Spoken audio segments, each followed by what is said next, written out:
50,000 students were unfairly bearing the brunt of an irresponsible job action, and without having some special gift or being any more intelligent than anyone else here, I did what normal people do. I went to visit the students. Good for you. The day before I made my first statement in the legislature regarding the York University strike, I attended a rally organized by a group of students who banded together under the name York Not Hostage.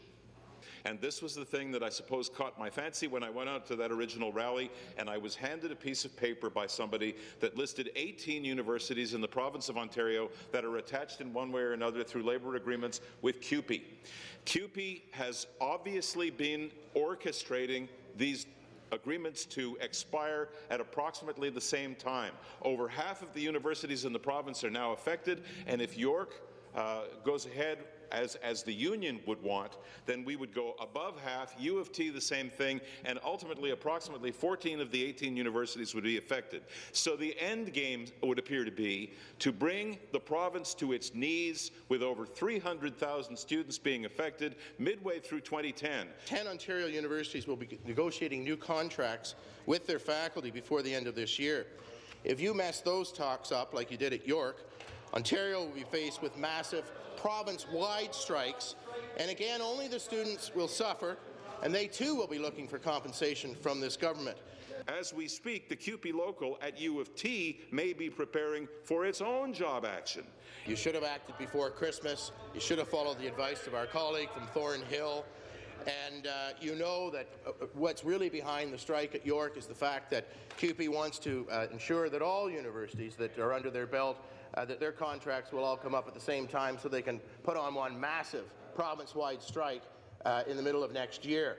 I, with the backing of my colleagues, want to know how this government will protect education from being hijacked by strikes, because the York issue is not the first and not the last labour dispute on the horizon. I mentioned U of T. I mentioned other universities that will find themselves in bargaining territory in 2010, all at the same time, but I want to take this opportunity to highlight an even more imminent threat. We've been given the indication that come March, elementary teachers may be considering a job action of their own that would leave thousands of children without school. I need each and every parent in Ontario to pay attention to this. And so we are asking you, as a matter of common sense, to at least stagger the contracts, put timelines on when strikes do happen, do something so we don't have a massive province-wide strike. Either that, resign, because you're completely friggin' incompetent. Minister. Mr. Speaker, I appreciate the honourable member's dramatics.